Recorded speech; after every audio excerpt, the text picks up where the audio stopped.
Hello and welcome back to WePC. Now it's a Friday, which can only mean one of two things. Either this is a giveaway video or it is this week in gaming and news, and you've probably guessed from the description down below that it's this week in gaming with me, Elliot. But we'll start the news out this week with Microsoft. Now they have been hitting some home runs recently with Sea of Thieves and Halo the Master Chief Collection topping the Steam charts when they came out, and they've just released Microsoft Flight Simulator 2020. Now this is the latest version in Microsoft Flight Simulator lore, and it looks truly amazing. It's a great game. We've had some people in the office playing it. They've even turned Buckingham Palace into a block of flats, which garnered a lot of Twitter chat. But Microsoft Flight Simulator opened up at the top of the Steam charts, which is very, very impressive for Microsoft. They've put a lot into this game, a lot of hype, a lot of content, and a lot of marketing. So it's nice to see that it's paid off for them. Obviously, if you got Xbox Game Pass, you got this for free, which is why I'm still such a huge advocate of Xbox Game Pass, because that's how I got it. With all the bad news we've had this year, it's only right that we have some good news, and the good news is the Untitled Goose Game has just received a co-op mode. Now, if you don't know what the Untitled Goose Game is, it allows you to be a geese goose. And yes, we all love to be a goose, a geese goose, a geese goose. Now, of all things, this goose game just allows you to cause absolute mayhem. Now you can bring a friend along, so who doesn't like that? Then we turn to Horizon Zero Dawn, which suffered a host of PC port issues that we covered in last week's video. They have been working on it, the developers have been working on it, and they've managed to iron out some of the creases in the games. Now, again, we just don't know why there were this many issues with the PC port from the PS port.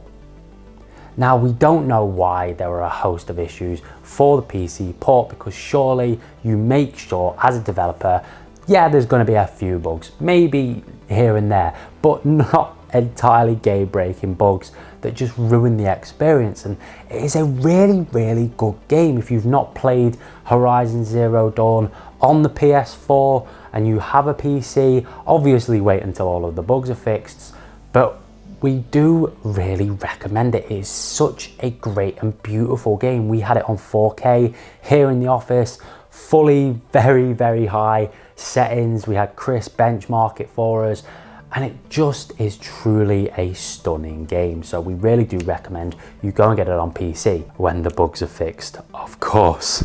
Then Oculus VR were in the news, and if you don't know from all of the new Facebook group market employ, the Oculus VR is part of Facebook, and they were in the news because due to the new rollout of the new Oculus updates, it is now required for you to log in with your Facebook account. Now, this is bad for a few reasons, the main one being that Facebook kinda has a shaky past with data protection, and having a fully VR optimized thing that's in your home consistently and is on your face and all this other sort of stuff, and it kind of just makes a lot of people wary about how intrusive Facebook are being. And obviously the king of the lizards, Mark Zuckerberg, is always going to want his Facebook out there. He's always going to want it on the platforms that he owns, which is why he stuck Facebook's name on Instagram. It's why he put it on WhatsApp, which is understandable. You want people to know your conglomeration,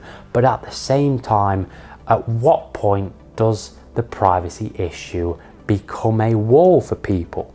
Then it seems to be the story of the month in a David versus Goliath capacity. If it was Goliath versus an even bigger Goliath with another Goliath attached to him, and that is Epic Games taking on Apple and Google. Now, if you haven't heard, we covered it in our last video, but Fortnite developers, Epic Games, are taking on Apple and Google in a lawsuit because of some things regarding their privacy policy and the way that V-Bucks were kind of changed because they were dropped to 20% less to purchase, which cut out Apple's revenue stream for it, and then Apple and Google took them off the App and Play Store respectively, which made Epic Games respond with a loss. It's everywhere. It's been moving so quickly that we can't really keep up week by week, but we can keep you updated, which is why you should subscribe. You should click that notification bell, because if you do, you get updated,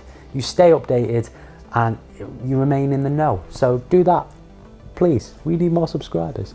But Epic Games are taking on the big boys, and it looks like they're planting their feet firm, which is really refreshing news, because Apple obviously just hit the 2 trillion mark for its valuation on a company, and Google are one of the biggest tech companies in the world. And to see a developer plant itself like a tree and say, no, we are doing this for the community, we are not making them spend more than what we think they should on V-Bucks, we are going to reduce those costs. It's a nice, refreshing thing to see. Maybe they haven't got about it in the right way, but it's nice to see somebody taking on the big guys, even if they are a big guy themselves. Then we got a first look at Baldur's Gate 3, and their developers did a huge, massive live stream for it. There were a load of tentacles and, as you'd expect, dragons, and we heard we were going to be going to hell. And if you haven't heard yet, we have brought out a new channel, Gaming Verdict, which is going to be covering all PC, Xbox, PS4, everything gaming. And Danielle, our dungeon master and the biggest D&D nerd that I ever know, has covered a lot of this on a video on that channel. So if you go and check that out, you'll be able to see what Baldur's Gate 3 is all about, because I don't have a clue about Dungeons and Dragons. I've rolled a set of dice once, and that was when Danielle brought it into the office and said I could play with some dice. So we don't know a lot about it here, but Danielle is the expert, and she's covered this intrinsically in Gaming Verdict's video. So go and check that out. There'll be a link below in the description to that.